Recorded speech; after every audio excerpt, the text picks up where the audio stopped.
Assalomu alaykum, hurmatli qadri baland zamondoshlarım. Barmisiz, omonmisiz, sog' salomatmisiz?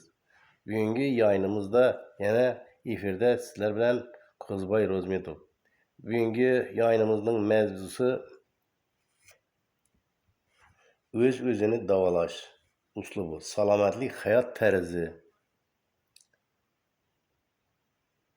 O'z-o'zini davolash mahsulotlarining maqsad va mazmuni to'g'risida bo'ladi bugungi suhbatimiz.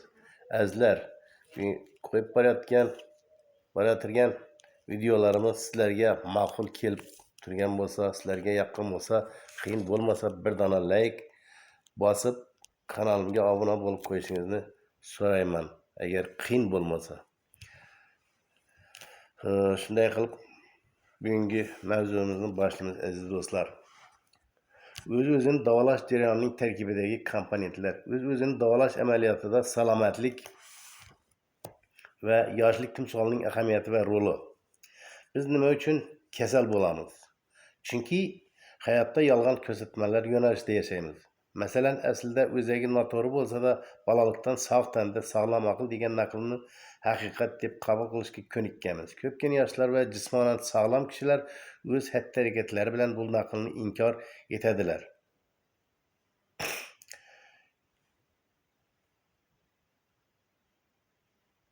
Axir bu kabi xulq-atvor yuqori darajadagi sog'lom ruhiyat mohiyatini anglatishi mumkin. Yo'q, shu bilan birga o'zining jismiga nisbatan beparvo munosabatda, o'zining organizmiga beparvo munosabatda bo'lib, unga ikkinchi darajali narsa deb qaraydiganlarni ham ruhiy jihatdan sog'lom deb hisoblash mumkinmi?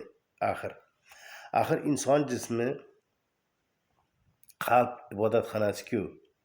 Qadimgi sharqlik shifokorlar kasallikning rivojlanishiga olib keladigan ko'plab sabablarni ko'rsatib berishgan. Bular tashqi omillardan shamol, sovuq, issiq, quruqlik, noto'g'ri hayot tarzi, o'zini haddan ortiq charchatish, me'yordan ortiq ham to'g'ri ovqatlanishning ovqatlanishdagi salbiy odatlar.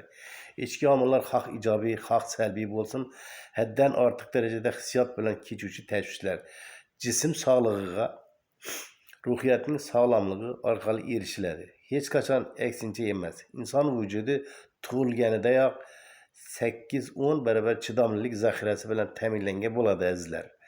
Agar vujudingizni kasallik egallagan bo'lsa, vahimaga tushmang. Eng asosiysi qo'l qovushtirib o'tirmang. O'zingizda kuch topib hayotga bo'lgan munosabatingizni qayta ko'rib chiqing. O'zingizdagi himoya zaxiralarini to'ldiring. Quyida so'z boradigan o'z-o'zini davolash uslubi amaliyotda o'zining samaradorligini ko'rsatadi. Undagi mashq elementlari oddiy va o'zlashtirish uchun yengil. Har qanday odam mashg'ulotdagi mashqlar ro'yxatini ko'rib, men buni qila olaman, buni ham, mana bunisini ham bajara olaman deb o'zini ishontirib aytish kerak. Aslida ham shunday. Bu yerda keltirilgan har bir mashqni istagan odam bemalol bajara oladi. Uslubdagi mashqlarning qat'iy lekin mexanik tarzda bajargan taqdirda ham nima uchun hamma sog'lom emas? Mana javob. Mashqlarni mexanik tarzda bajarib, ular bilan maqsadsiz shug'ullanish hech qanday natijaga olib kelmaydigan yo'l. Aytilganlar tushunarli bo'lishi uchun suzishni o'rganayotgan odamni misol tariqasida ko'rib chiqamiz. Oyog'i ostida suv tubini his qilgan holda suzishni o'rganayotgan odam gavdasini suv yuzasida ushlab turuvchi mashq harakatini yengillik bilan bajaradi, lekin chuqur joyga tushib qolsa cho'kadi. Gap bu yerda nimada bo'lishi mumkin? Buning sabab vaziyatini boshqara olish ko'nikmasining bo'lmasligi, unga nisbatan noto'g'ri munosabat. Bunday odam cho'kib ketishdan dahshatli tarzda qo'rqadi. Emotsional kayfiyati mag'lubiyatga chog'langan. Hech narsa ko'rmaydi, hech narsa eshitmaydi. O'zining holatini to'g'ri baholay olishga qodir emas.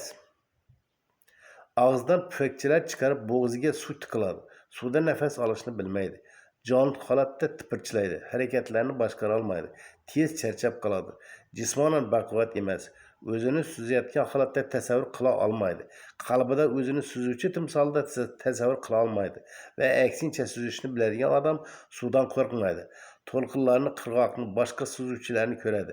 Qayiq eshkagini, kater ovozini, sharshara shovqinini eshitadi. Ya'ni vaziyatni to'g'ri baholay olishga qodir. To'g'ri nafas oladi. Harekatlar bir mironda, charchamaydi, quvvatni tejay oladi.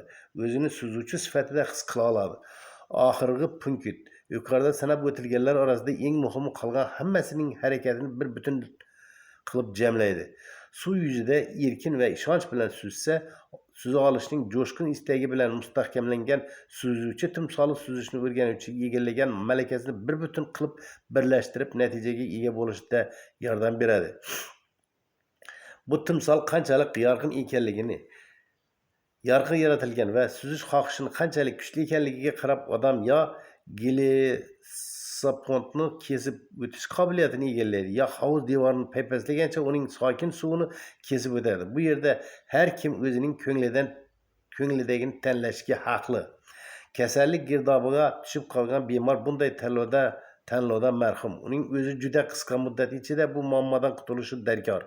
Buning uchun o'zini jismonan va ruhan chiniqtirib, kayfiyatning yoshlik va salomatlik timsoliga rostlashi lozim. Chunki 30-40 kun mobaynida yoshlik va salomatlik timsoli qiyofasida bo'lish unga haqiqatan ham sog'liq va navqironlikni qaytarishga yordam beradi. Shunaqa bo'lishi mumkin axir. Axir mo'jiza bo'lmaydi-ku. Ushbu sog'lomlashtirish uslubi mutlaqo ishonch bilan albatta ha deb ayta oladi. Buning tasdig'i sifatida o'zining kasalini bedavo deb hisoblab kelgan va ushbu uslub yordamida sog'liqni tiklashga erishgan minglab odamlarni misol tariqasida keltirish mumkin.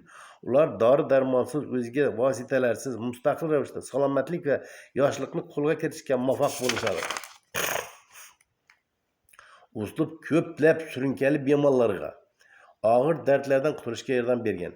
Oshqozon ichak faoliyati kasalligi, disbakterioz, bronxial astma, qandli diabet, qalqonsimon bez kasalliklari, eshitish, ko'rish, asab nevriti, bezarar o'sma, ayniqsa ginekologik, shuningdek kista va mioma va boshqalar. Bunday g'aroyib natijalarning siri nimada? Saxovatli tabiat tomonidan bizning vujudimizga berilgan ajoyib xususiyatlarda. Bizning tanamiz tug'ilganimizdanoq behimoya va o'zini o'zi tiklash mexanizmi bilan ta'minlangan, lekin bu jarayonni jismoniy ham ruhiy, ma'naviy dinamikadan mahrum bo'lgan zamonaviy hayot tarzi mudroq holatga keltirib qo'ygan. Ularni uyg'otish uchun azaldan berilgan tabiiy holatga go'daklikdagi kabi dunyoni faol ravishda o'rganuvchi holatga qaytishimiz kerak, ya'ni qaytadan tug'ilishimiz kerak. Biroq 2 marta tug'ilish hech kimga berilmagan. Shunda bizga nima qilyapti? Sun'iy ravishda iroda va xohishimizni namoyon qilib, sog'ayishimiz, o'zimizning ichki kuchimizni ishga tushirishimiz va maxsus tanlab olingan jismoniy mashqlar yordamida bo'g'imlarimiz, umurtqamiz harakatchanligini qayta tiklashimiz, hissiyotlarni mashq qildirish orqali qalbdagi g'uborlarni yuvib, bolalikdagi kabi beg'ubor holatga qaytarishni ta'minlashimiz kerak. Undan tashqari biz o'zimizning ichki a'zolarimizni va bo'g'imlarimizni bevosita uqalash imkoniyatiga ega bo'lish uchun obrazli fikrlash mashg'ulotlari bilan ham shug'ullanishga to'g'ri keladi. Ushbu mashq yordamida xayolan sezgilarni kerakli a'zoga jamlab issiqlik, ya'ni I, jivirlash, J va salqinlik, S sezgilarini hosil qilamiz. Bunday uqalash qon aylanishini yaxshilab, tana va qismning chekkalaridagi asab tolalarini ham tiklab faollashtiradi. Buyrak, jigar, o'pka, ichak faoliyatidagi muammolarni bartaraf etadi. Ularni astoydil tozalab, mustahkamlaydi. Ichki sekresiya bezlarini faollashtirib, umurtqa va bo'g'imlar oziqlanishini yaxshilaydi. Terini silliqlab, unga yoshligi va egiluvchanligini qaytaradi. Ajin va chandiqlarni yo'qotadi. Butun organizmga yasharish to'g'risidagi buyruq beradi. Natijada ham o'zini uzoq kuttirib qo'ymaydi natijalar. Ushbu uslubga asosan o'z ustida ishlash natijasida ko'rish, eshitish qobiliyati yaxshilanib, erkaklarda jinsiy quvvat kuchayadi. Ayollarda ginekologik muammolar bartaraf etilib, ushbu a'zolardagi sezgilarning tiklanishiga yordam beradi. Ha, hurmatli zamondoshlar, siz batamom haqlisiz. Mazkur aytilayotgan fikrlar sizga sehrli tayoqchani, Alovuddinning sehrli chirog'ini yoki shu singari mo'jiza yaratuvchi jihozlardan birining egasi bo'lish imkonini beradi. Bu ming yillik donishmandlik singdirilgan uskunani qanday atamang yordamga muhtoj har bir kimsaga tez va samarali yordam berishini va'da beradi. Uning foydasi ham afsonaviy tiriklik suvining ta'siri kabidir. Mashg'ulotlarda qatnashgan tinglovchilarning deyarli barchasi buni yaqqillik bilan e'tirof etishadi. Sog'lomlashtirish uslubi bilan mustaqil shug'ullanib, o'z sog'lig'ini to'liq tiklab olishga erishgan sirtdan kelgan ko'plab maktublar ham bunga guvohlik bermoqda. Bu mo'jiza manbai har birimizning ichimizdagi joylashgan. Agar sizning navqiron va sog'lom bo'lish istagingiz chin dildan, chin qalbdan jo'shqin va qaynoq barcha intilishlaringiz maqsad sari yo'naltirilgan butun borlig'ingiz siz mustaqil ravishda qalbingizning tubidan hosil qilgan yoshlik va salomatlik timsolining nuriga yo'g'rilgan bo'lsagina ushbu holatda bu sehrgarlik haqiqatga aylanishi mumkin. Aks holda noto'g'ri bo'ladi. Bu timsol har bir insonda buning barmog'idagi chiziqlar singari o'ziga xos bo'lib, sizdagi ajoyib xotira va tuyg'ularda tashkil topgan. Bu ishni hech bir kishi sizning o'rningizga bajara olmaydi. Men sizga faqat qaysi tomonga qarab harakatlanish va qanday harakatlanish kerakligini aytishim, ya'ni sizning betakror shaxsiy salomatlik timsolingiz qanday bo'lishi va u nima uchun kerakligini tushuntirishim mumkin. Sizga yoshlik va salomatlik timsoli nima uchun kerakligi haqida gapirib o'tdim. Agar ma'lum bir foydalanish rejimida tartib bilan ishlatilgan har qanday mashina tezda yaroqsiz holatga keladi. Har qanday kompyuter yaxshi ishlashi uchun uni o'ziga mos tarzda dasturlash zarur bo'ladi. Odam mashina yoxud kompyuter ham emas. U juda murakkab tirik mavjudot. Unda ham jismoniy hamda intellektual hamda ruhiy negiz uzviy ravishda birlashgan. Intellektni ong, aql, idrok deb ham atashadi. Ruhiy, ma'naviy negiz deganda insondagi emotsional va xulqiy axloqiy tomonlari ham nazarda tutilib, ular qalb deb ataluvchi tub mohiyatni tashkil qiladi. Ichki uyg'unlikni hosil qilishga yoshlik va salomatlik timsoli yordam beradi. U bizni ilhomlantiruvchi, ruhlantiruvchi kuch sifatida hayotimizning barcha yorqin lahzalariga hamohang. Bu his tuyg'ular har birimiz uchun tanish va har kimda o'ziga xos takrorlanmas hissiyotga ega. Kim uchundir yoshlik timsoli ayni bahorda gullagan bog'da sayr etish bo'lsa, boshqa bir odam uchun maktabdagi bitiruv oqshomdagi lazzatbaxsh raqs, uchinchi kimsaga yarqirab turgan tog' cho'qqalarini zabt etish, to'rtinchi odam uchun ham yana o'ziga xos nima bilandir huzurbaxshdir. O'zingizdagi bekami ko'z holatni izlashga kirishar ekansiz. Xursandchilikni orzu qilib kutish to'lqiniga sozlang va har doim qanday bo'lishni xohlagan bo'lsangiz o'zingizni shunday tasavvur eting. Yosh, ko'rkam, go'zal hamda nimaiki ishni amalga oshirmang, bu ishni o'zingizga va tevarak atrofidagi olamga mehr muhabbat bilan bajaring. O'zingizni sog'liq timsolingizni yaratib, uni o'zingizga shunday bog'lab qo'yingki, natijada tanangizdagi uning aks sadosini his etib turing. Shu bilan birga uning qalbingizda hosil qilgan yorug'lik, erkinlik, musaffolik, mas'ullik va uyg'unlik kabi tuyg'ularni ham esda tuting. Aziz zamondoshim, to'g'ri biz doimiy ravishda ruhiy zo'riqishlar dunyosida yashaymiz. Ruhiy zo'riqish paytida qalbimizda xafachilik, achchiqlanish, asabiylashish, darg'azablikka to'lib toshgan ko'rinishlar o'z izini qoldiradi. Noto'g'ri ovqatlanish bizni vujudimizni toshqonlarga to'ldiradi. Yolg'on yo'l yo'riqlar aql idrokimizni zaharlaydi. Asl to'g'ri yo'ldan adashtiradi. Biz xo'mraygancha televizor qarshisida mehlanib qolamiz. Jismoniy harakatchanligimizni, faolligimizni yo'qotamiz va kitob o'qimay qo'yamiz. Bizdagi timsoliy fikrlash asta-sekin o'tmaslashib, ruhiyatimiz so'nadi. Ongi shururimiz tana ustidan boshqaruvni to'xtatadi. Bunday paytda turli xil xastaliklar tanamizni qurshab ola boshlaydi va bunga hayron qolmaslikning hech bir iloji yo'q. Ulardan xalos bo'lish uchun birinchi navbatda o'zimizning bekami ko'z yakkayu yagona ve betekrar yoshlik ve salomatlik timsoli qiyofasini tasavvur qilishni o'rganishimiz, u bilan muttasil birlashib ketishimiz darkor.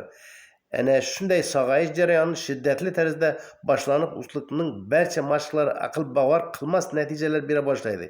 Yoshlik va sog'lik o'zingizga qaytib keladi. O'zingizning aniq va ravshan salomatlik qiyofangizni hosil qilishingiz juda muhim. Sutkasiga 24 soat mobaynida bu timsoliy qiyofada bo'lishingiz kerak azizlar. Qatli diabet bilan kasallangan mana bu qizning hikoyasini eshiting. Men har doim ham o'zimni yaxshi his qilmasdim. Shu sababli menga ko'p narsalarga ruxsat berishmasdi. Hamma bolalar cho'milib, atrofga suv sachratib, maza qilib, suvga sho'ng'ib yurishganda men faqat qirg'oqda ularga tikilib o'tirardim. Bunday o'yinlar uchun o'zimni juda ham nimjon va og'ir his etardim. Men sohil bo'ylab borarkanman, bosgan izlarimdan chuqur izlari qolayotganini tasavvur etardim. Oyoqlarim go'yo qumda botib qolgandek. Men oyog'imni yerdan qiynalib uzarkanman, ular juda og'ir tuyulardi. Men hatto dam olish uchun ko'zlarimni yumib olaman. Bir safar oyoqlarim qadam tashlashim yengil bo'lib borayotganini tasavvur qildim. Bu darajada yugurib, yeldik uchib o'ynayotgan boshqa bolalarga o'xshashni juda xohlardim. Buning uchun esa oyoqlar yengil bo'lishi kerak edi. Men o'zimni xuddi patdek yengil tasavvur qilishga harakat qilardim. Qumda qoldirayotgan izlarim ham kichrayib yugurishimning esa tezlashib borardi. Xuddiki hamma bilan birga shamoldek uchardim. Har gal plyajga kelganimda o'zimning mana shunday timsoliy qiyofamni go'yo oldin ham shunday bo'lgandek tasavvur etardim. Bir necha kundan so'ng o'zimni yaxshi his eta boshladim. Ana shundan keyin bolalar bilan o'ynab, hamma qatori oz yugurdim. O'zim esa haliyam oyoqlarim qanday yengil va ular deyarli qumda iz qoldirmayaptimi deb tasavvur qila boshlardim. Men o'zimni hamisha sog'lom va yengil his etardim. Bu qizning hikoyasi g'aroyib ertakka o'xshaydi azizlar. U haqiqatan ham sog'ayib ketgan. O'z yuragingda yashil daraxt o'stir va bir kun kelib sayraqi qush va u daraxtda in quradi, deyiladi Xitoy maqolida. Yashil daraxt salomatlik timsoli. Uni qalbimizda qunt va sinchkovlik bilan shakllantira olsak, yoshlikning so'nmas sayraqi qushchasi uning shoxlariga kelib qo'nishiga shoshiladi. Ikkinchi bo'limda hissiyotlarni mashq qildirish, kayfiyatni sozlash, timsoliy mushohadani shakllantirishga yordam beruvchi omil, shuningdek siz orzu qilgan qiyofani hosil qilish, af etish mashqining roli yangi to'laqonli hayot eshiklarini ochish uchun qalbingizda yoshlik va salomatlik timsoliy qiyofasini shakllantirishga yordam beradigan amaliy, metodik, xayoliy mashqlar haqida so'zlashamiz. Shuning bilan aziz zamondoshlarim, bugungi yo'yinimizning mavzusi o'z nihoyasiga yetdi. Sizlarga sog'lik, omonlik tilagan holda ertagacha xush, xayr deb qolaman. Salomat bo'ling aziz do'stlarim, aziz zamondoshlarim.